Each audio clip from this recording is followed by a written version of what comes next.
Bonjour à tous, on se retrouve aujourd'hui pour une nouvelle émission de 30 minutes avec. Aujourd'hui, mon invité, Waïd Kabash, Yes. stand-upper. Tu travailles aussi dans le stand-up, dans le milieu de l'artistique. Tu vas nous expliquer Exactement. tout ça dans l'émission. Ouais. On va commencer par les présentations. Est-ce que déjà tu peux te présenter avant que je te pose toutes les questions? Exactement. Déjà, je suis très content d'être là. Merci Sache-le, d'être venu on est bien déjà. reçu. Bonbon, eau.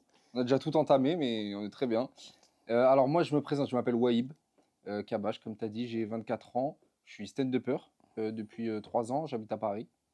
Qu'est-ce que je peux te dire d'autre? Je travaille en production audiovisuelle. Comme tu as dit, je suis assistant de production.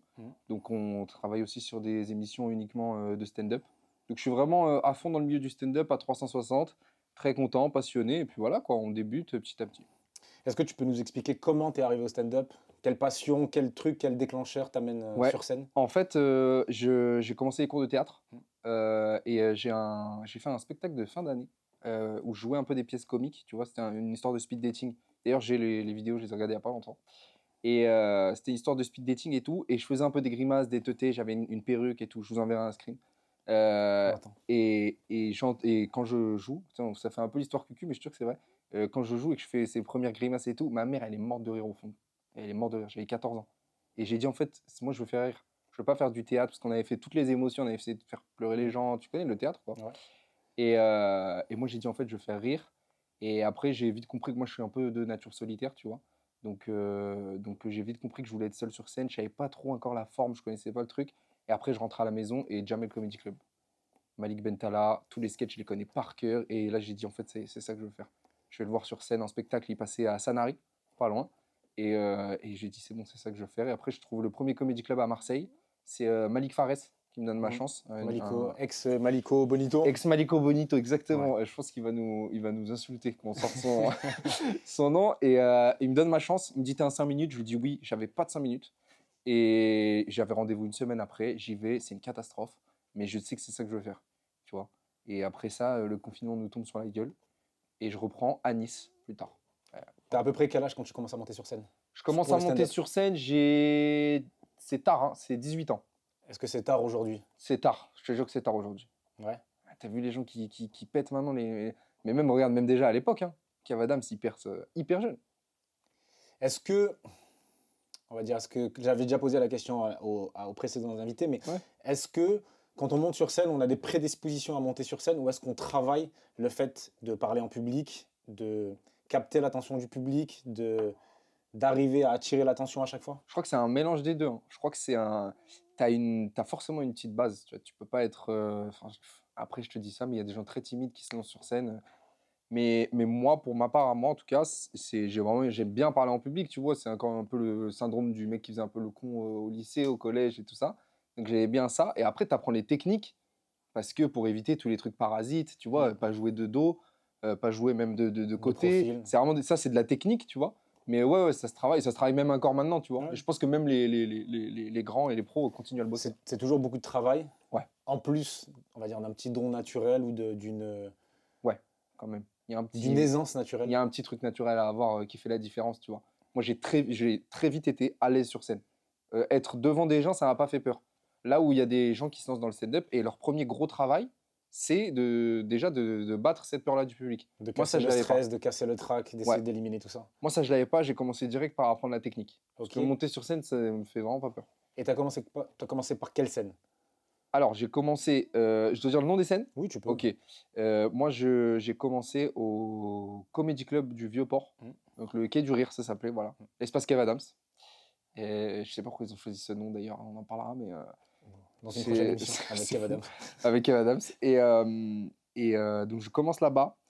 Ensuite, comme je t'ai dit, le confinement nous tombe un peu sur la gueule. Et donc, je recommence un peu entre guillemets à zéro. En vrai, j'avais pas fait grand-chose. Et cette fois-ci à Nice. J'étais parti faire mes études à Nice. Et il y a des amis du. Alors, ça s'appelait Grosse Prod avant. Maintenant, ils ont ouvert le Beau Bar Comedy Club. Et ils avaient, à l'époque, quand ils n'avaient pas de Comedy Club fixe, ils avaient une scène ouverte tous les mercredis dans un bar qui s'appelait l'Oxford. Et là, tu passais, et c'est une scène ouverte. Le principe d'une scène ouverte, c'est que c'est ouvert à tout le monde. Ouais. Donc tout le monde peut venir. Donc je passais avant des mecs qui crachaient du feu. Enfin, tu vois, c'était.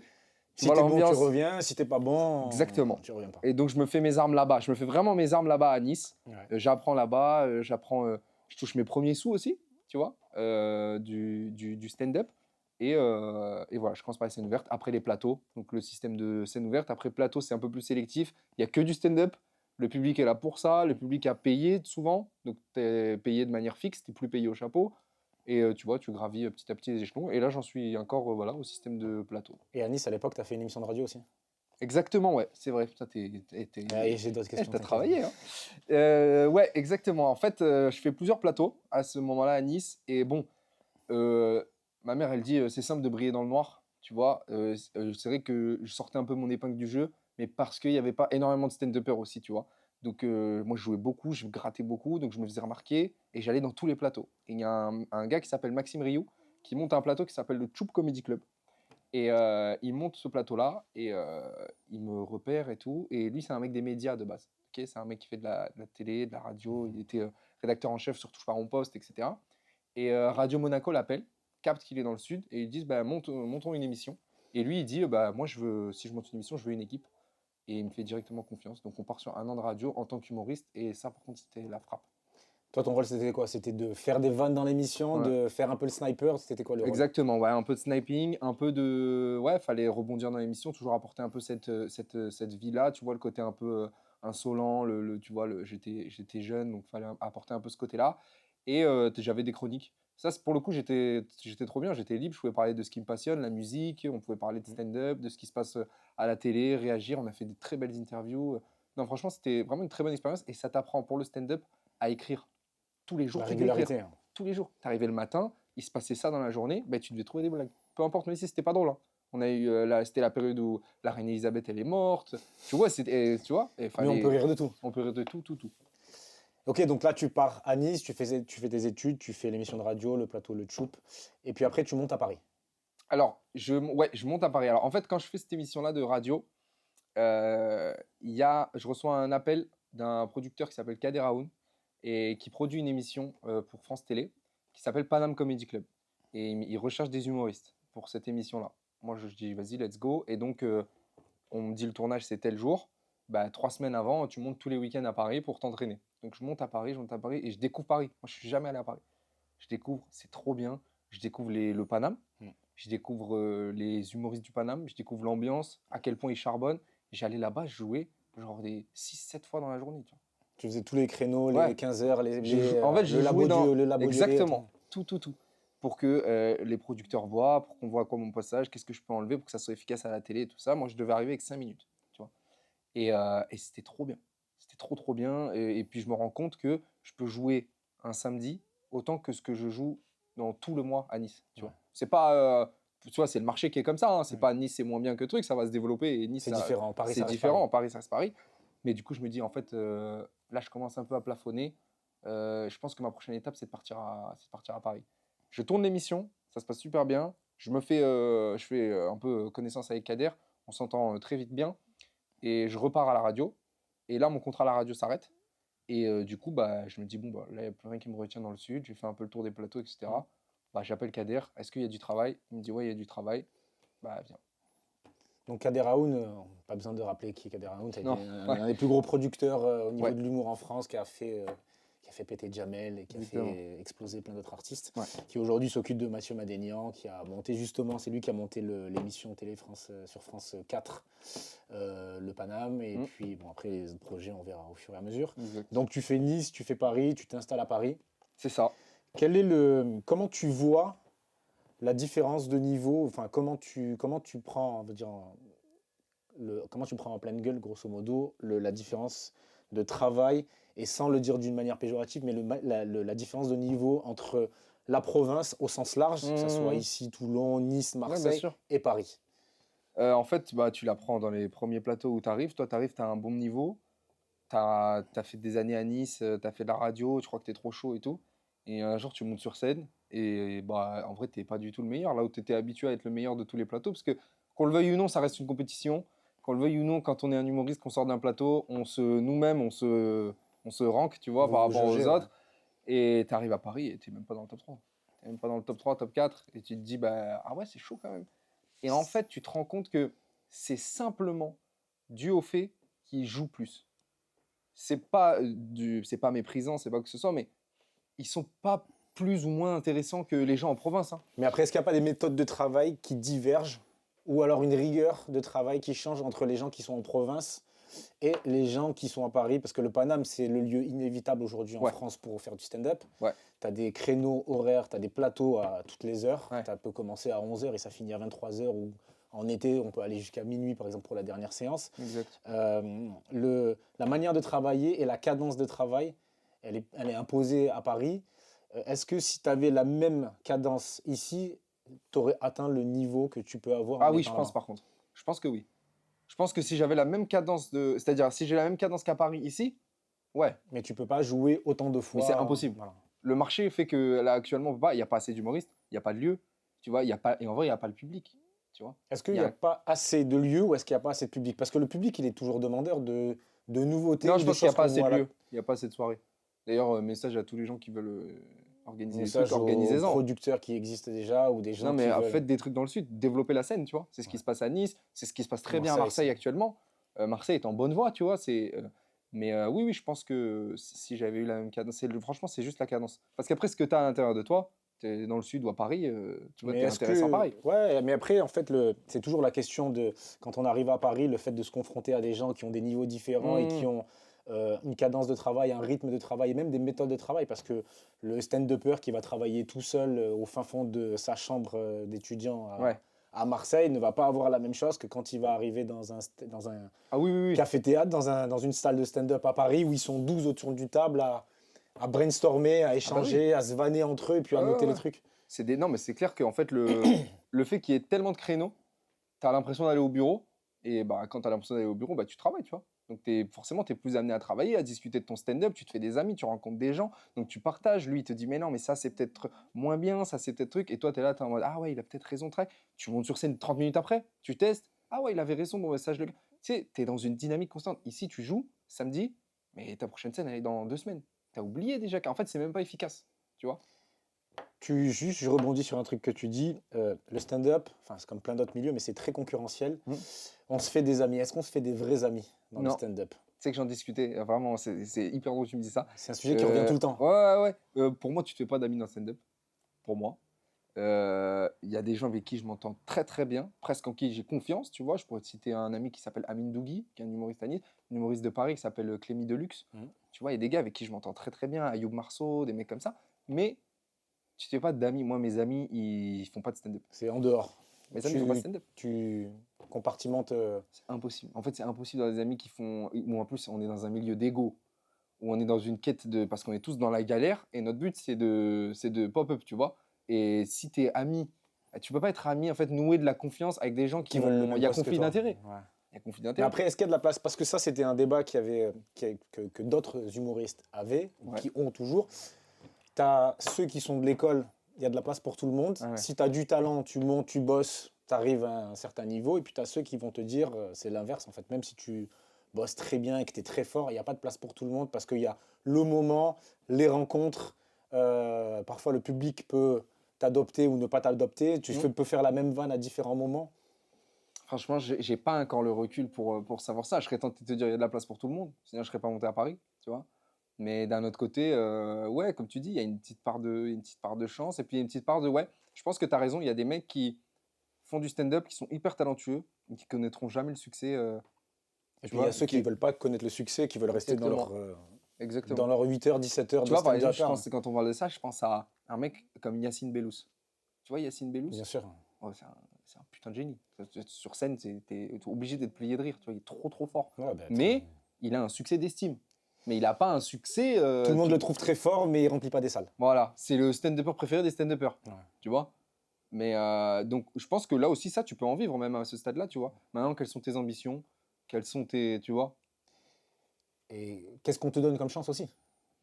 Parce qu'après, peut-être que quand tu te confrontes à un petit peu trop à l'adversité et un petit peu trop aux portes fermées, même si tu es très Ouais, fort, ouais, ouais. si on n'a pas envie de toi, Oui, oui, oui, ouais, oui, oui, oui, t'as raison.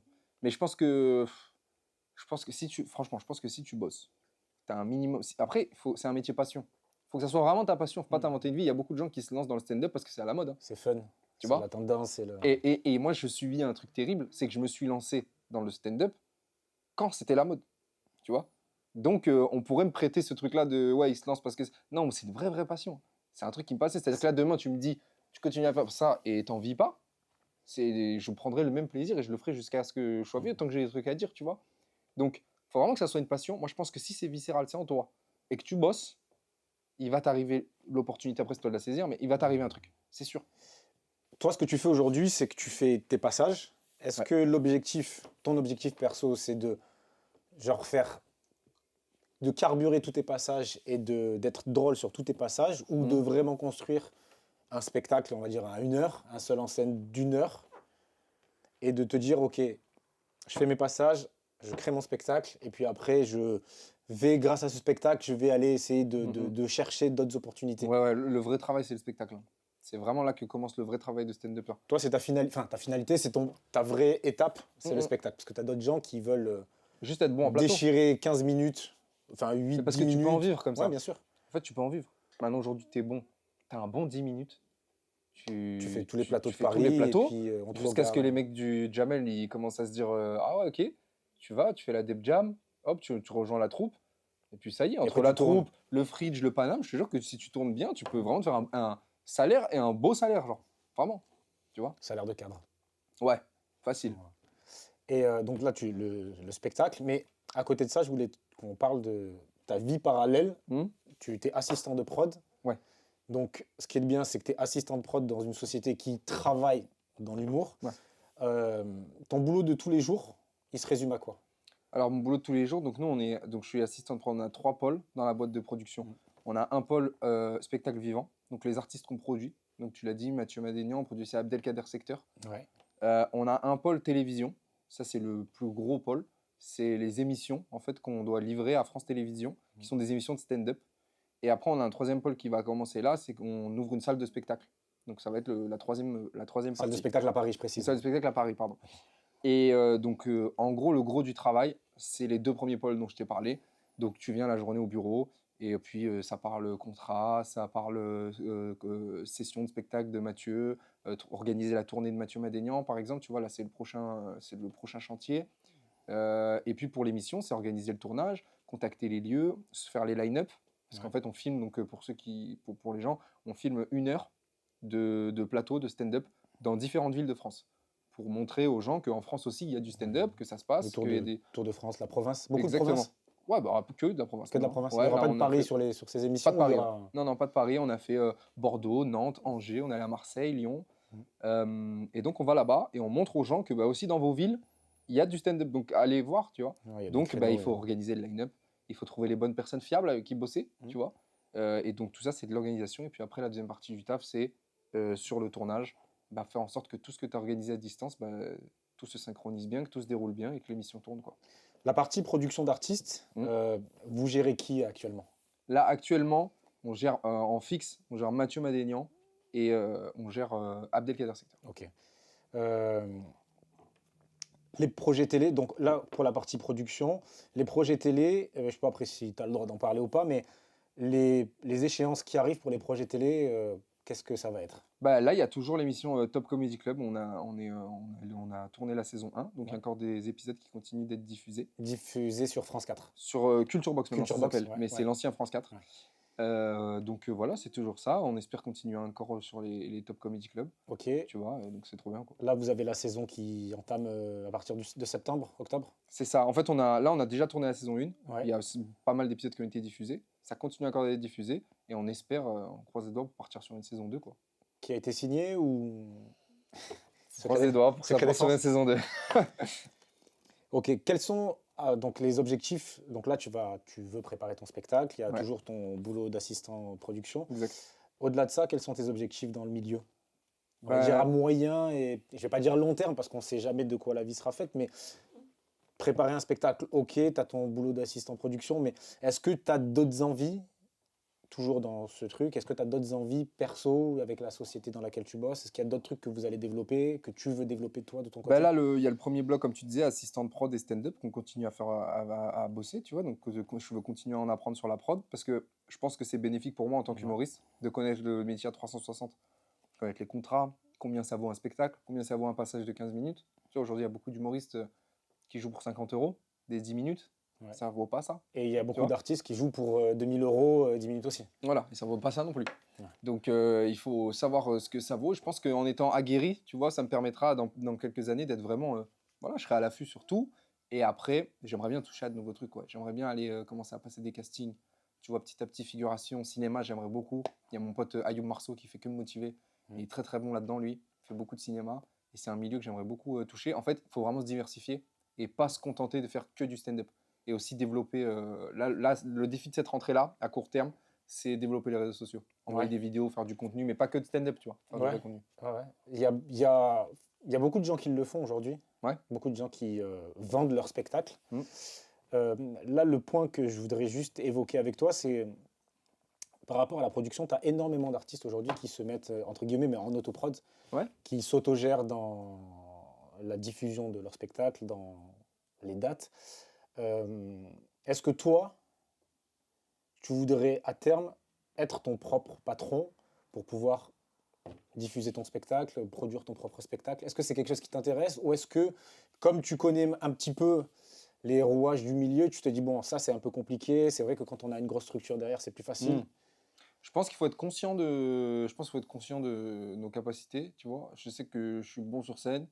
En production, j'ai des trucs, mais produire un spectacle, produire un artiste, pour que ça fonctionne et pour que ça soit pertinent et les ambitions auxquelles moi j'aspire, l'autoprod, c'est, tu vois, ça va me faire stagner à un truc.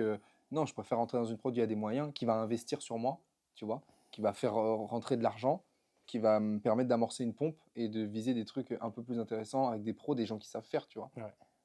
Et pour les gens qui nous écoutent, qui nous regardent, est-ce que grosso modo, sans donner, même on peut, enfin, de la manière la plus précise possible, mais est-ce qu'on peut expliquer aux gens aujourd'hui combien ça coûte un spectacle?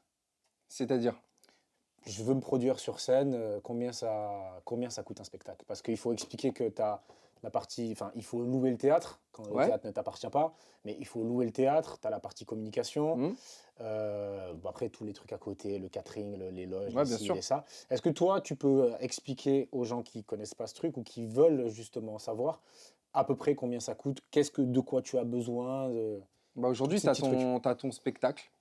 Regarde, je vais te prendre. Par exemple, moi, je viens, j'ai un spectacle. Comme tu dis, le plus gros frais, c'est le bout de la salle.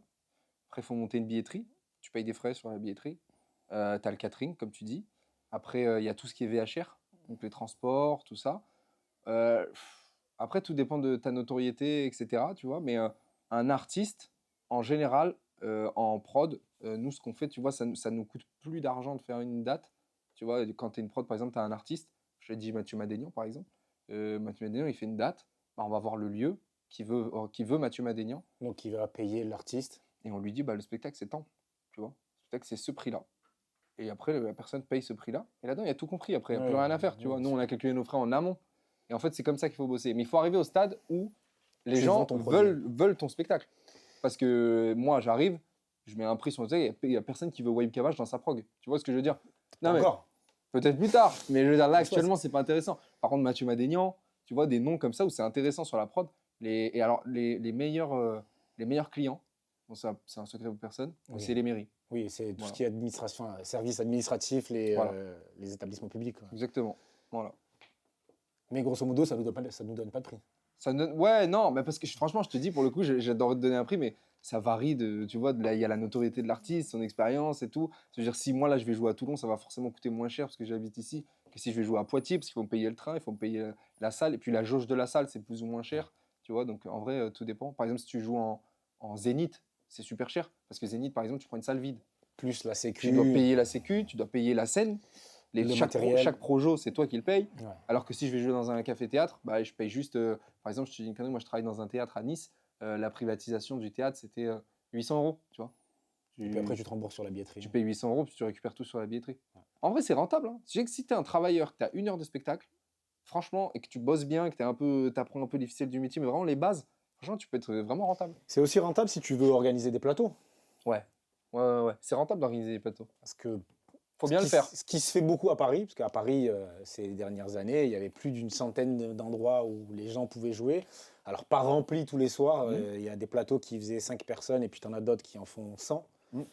Euh, Est-ce que, toi, de ton avis, on va dire ton regard un petit peu sur les deux sur les deux flancs, le fait d'être sur scène et le fait d'être en dehors de scène. Mhm.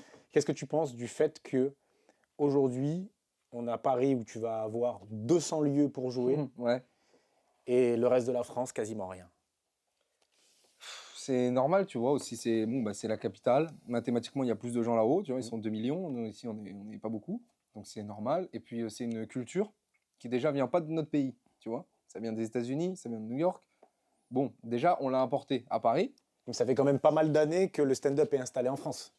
Mais laisse les gens découvrir un peu le truc, tu vois. Oui. Mais c'est en train d'arriver. Regarde, tu vois, Marseille. Pardon, c'est mon téléphone. C'est fou. Marseille, par exemple, ça se développe très très bien. Pour le coup, ça commence à ressembler fait- vraiment à quelque chose. Mais ça fait quand tu même vois. pas mal d'années à Marseille. Ça fait pas mal d'années. Ça fait, je vais pas dire que ça fait 15 ans, mais ça fait plus d'une dizaine d'années que sur Marseille, il y a 2, 3 Ouais. lieux qui se sont... Mais ça commence à se professionnaliser et à se crédibiliser.